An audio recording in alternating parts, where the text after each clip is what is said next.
Hello, friend. This is Ryan Hicks of TalkToProfit.com, and today I want to talk to you about the power of your words and the need to guard over what you say. I've seen people in recent days say things they really don't mean, even giving out apologies they don't mean. And Jesus made a very specific point. He said that every idle word that men shall speak, they shall give account thereof in the day of judgment. For by thy words thou shalt be justified, and by thy words thou shalt be condemned. But that's in the judgment, but here and now you'll have the same issue. Too often people are speaking forth things they really don't mean. Sometimes they're doing it in jest. Sometimes they're doing it to fit in with the crowd or peer pressure or whatever it may be. And in modern society, the thing is to appear virtuous. It's what's called virtue signaling. So they don't really mean it. There's no actual power behind the words. It's just to seem virtuous, to put it out there so people know that you're on their side or whatever it may be, or that you're doing the right things or you're a good person, but it rings hollow and people see through it. I would rather someone disagree with me and do the right thing than someone profess to agree with me and say the right words apparently, and yet they're idle words. They don't really mean them. There's no power behind them. There's no true heartfelt belief in those words. My friend, you speak forth your words, you shouldn't be speaking things just to get a pat on the back for the approval of men. You shouldn't be speaking things out of fear, from a place of fear and dishonesty, saying something you don't mean. You shouldn't be saying something just in jest, just like self-deprecation.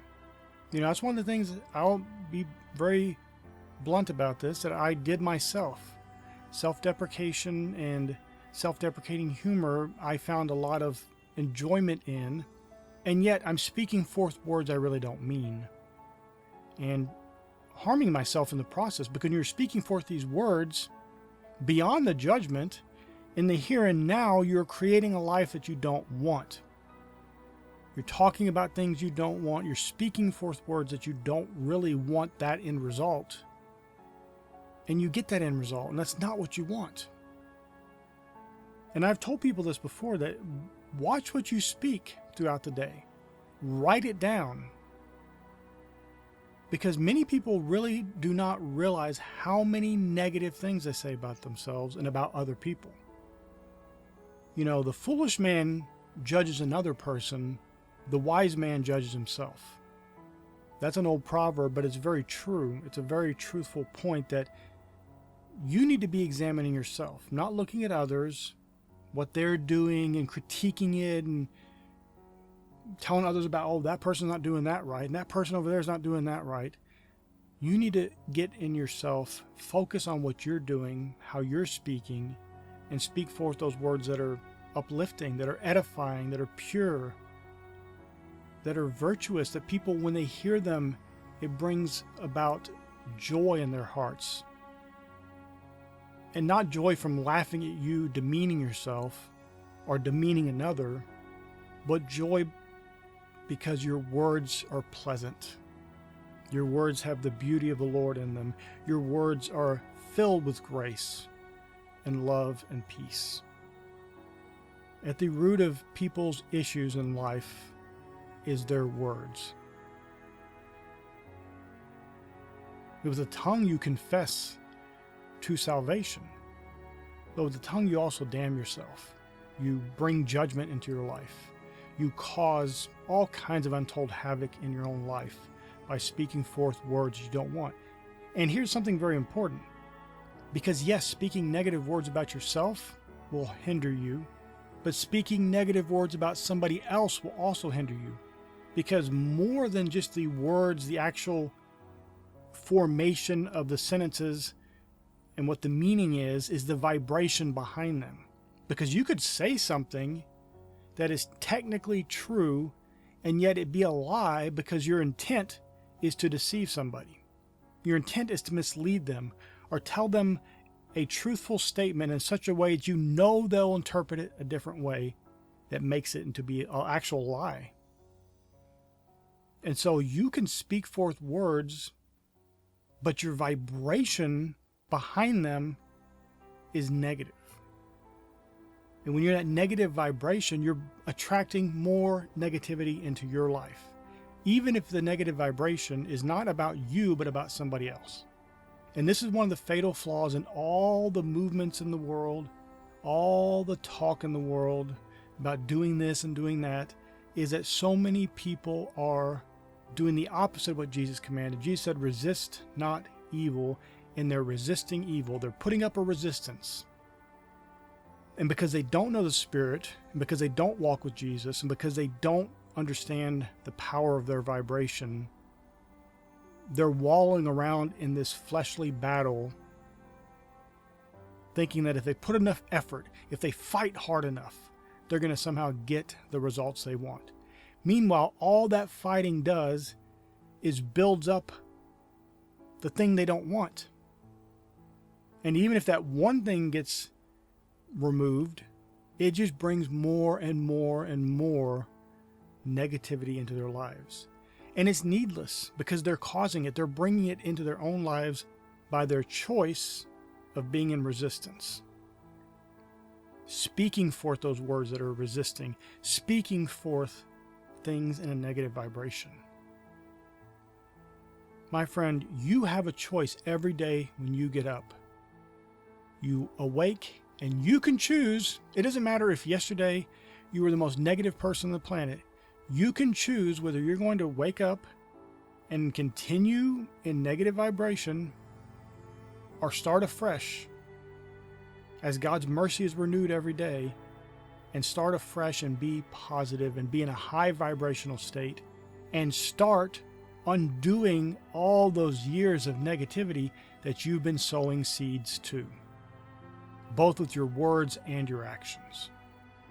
You can stop watering those crops so you'll stop getting those harvests of negativity that keep coming to you each and every day, because your words are changing and your vibration that those words are based on is changing.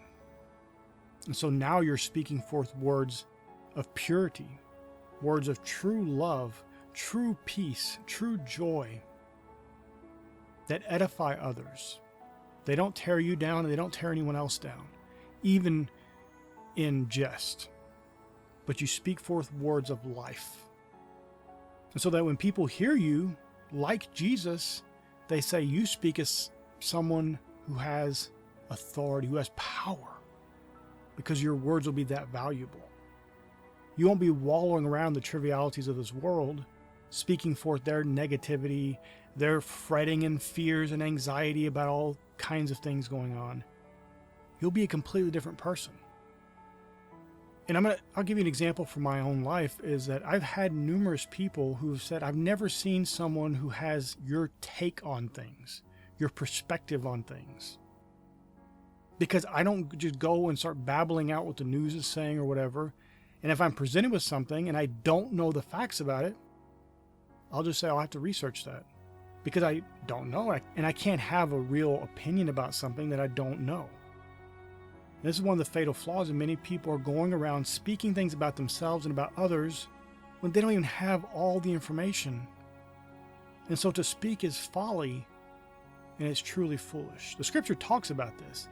It talks about answering a matter before you hear it. What a folly. It's a folly and a shame to you to do that. And yet so many people do that. But one of the worst follies and shames is being in that negative vibration. Because it is the launching pad for all that kind of activity.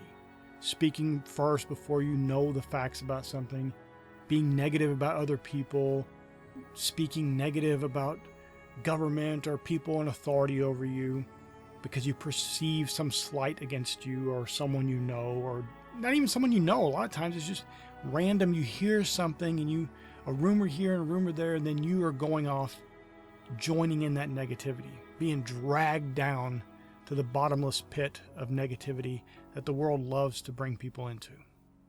And yet you don't have to do that.